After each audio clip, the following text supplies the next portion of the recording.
Hello and welcome to the podcast. We return to ancient Greek mythical creatures. Today we will fly to the barren mountains to watch the Harpy, half woman, half bird with a bad temper.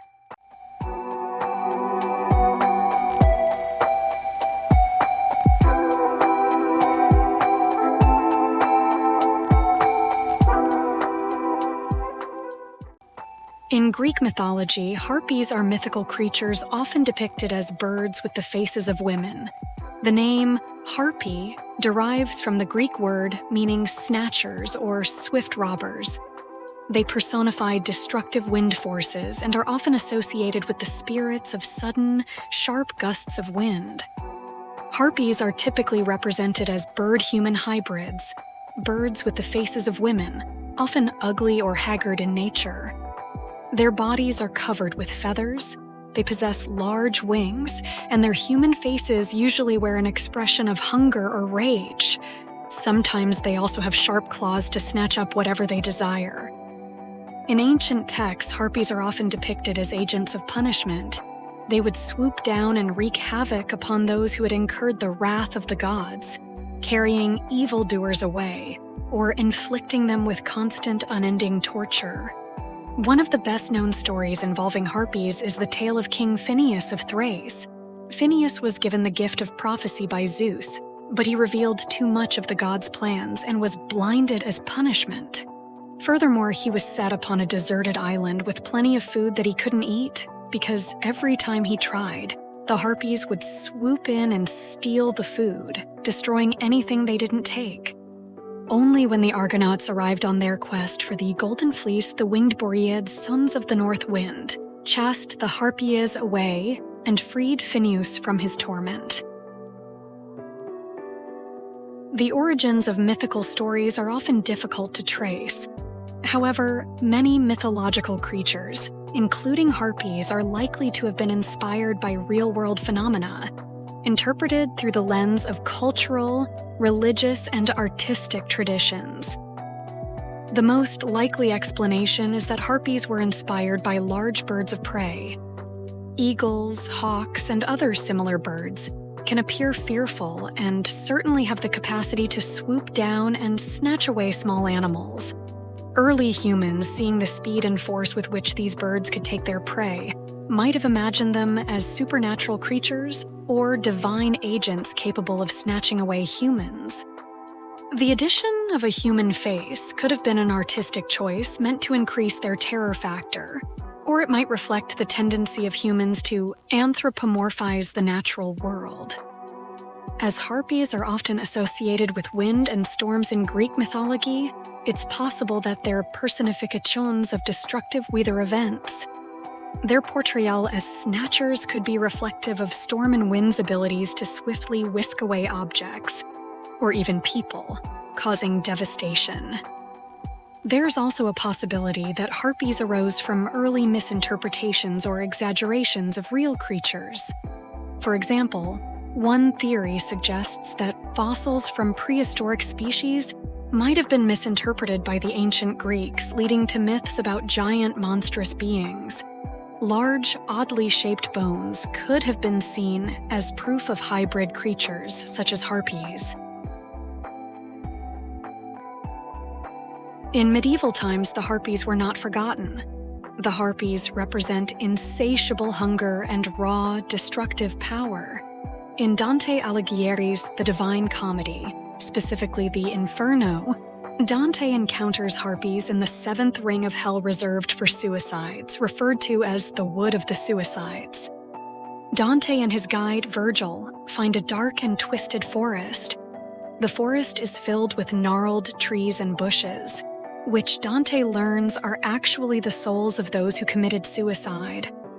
These unfortunate souls are denied a human form in death as a reflection of their rejection of their human bodies in life. The Harpies, described as having a human neck and face, clawed feet, and large feathered wings, live in these trees. They nest in the branches and continually torment the souls by eating the leaves of the trees, the suicide's physical form in hell. The eating of leaves causes pain to the souls trapped within the trees, and causes the trees to bleed. However, only when they bleed can they speak and express their pain, adding an additional layer of torment.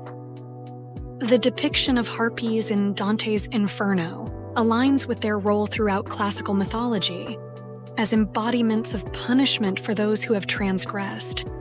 Their gruesome presence terrifyingly conveys the consequences of suicide, echoing the severe moral codes embraced in the Middle Ages. However, even harpies appear in coats of arms and flags. In heraldry, a harpy is often represented as a creature with the upper body of a woman and the lower body, wings and talons of a bird of prey. Heraldic harpies were more common in continental European heraldry. In either context, the harpy can be seen as a symbol of ferocity or strength, and is typically used for this purpose in a coat of arms. The figure of the harpy means fierce when provoked, but can also be interpreted as a symbol of vice and passion. Medieval moralists used harpies as symbols of greed, insatiability, and impurity, often combining them with furies. It was claimed that harpies attack misers. The 15th century painter Giovanni Bellini, in a series of panels illustrating the 7 deadly sins, depicted the harpy as an allegorical figure personifying greed, placing it on 2 golden balls, the golden apples of the Hesperides. In popular culture and computer games, harpies are often depicted as monstrous and malevolent creatures, reflecting their origins. They are regularly featured in fantasy novels, films, and video games as fearsome adversaries. The Dungeons & Dragons role-playing game has included harpies as an enemy type since its earliest versions. The depiction of harpies in Dungeons & Dragons follows the Greek myth closely. They are described as malicious winged humanoids. Their most dangerous weapon is their enchanting song that lulls their targets into a trance, drawing them closer to be attacked or to lead them into peril. In the wizarding world of J.K. Rowling's Harry Potter series, the Holyhead Harpies is an all-female Quidditch team. While there are no physical harpies in the series, the team's name pulls from the mythological creature, underscoring the team's fierce and competitive spirit. One of the main characters, Ginny Weasley, began her Sprout's career playing for the Harpies. In this series by Rick Riordan, Percy Jackson, and the Olympians, harpies are portrayed more akin to their mythological nature. They clean up after the demigod campers and manage the camp's trash.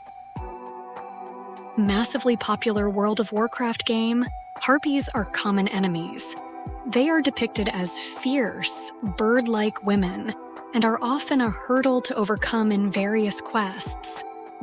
In the God of War video game series, harpies appear as enemies that the protagonist, Kratos, must fight. They are depicted closer to their mythological analogues as fierce, human-faced birds. In the popular trading card game Magic: The Gathering, there are plenty of cards featuring harpies that utilize these creatures in their mechanics and artwork. In general, harpies in fantasy are often used to evoke feelings of fear and disgust due to their often monstrous depictions. They are also usually characterized as fierce, unruly, and uncontrollable creatures, making them a common adversary for protagonists. Harpies are a popular creature in fantasy due to their unique mix of human and bird-like characteristics and their origins in ancient mythology. Over time, they have been adapted and reimagined in countless ways within the genre, appearing in everything from epic high fantasy to urban fantasy stories. Thank you for watching. Join us next time as we journey into the realm of yet another legendary story.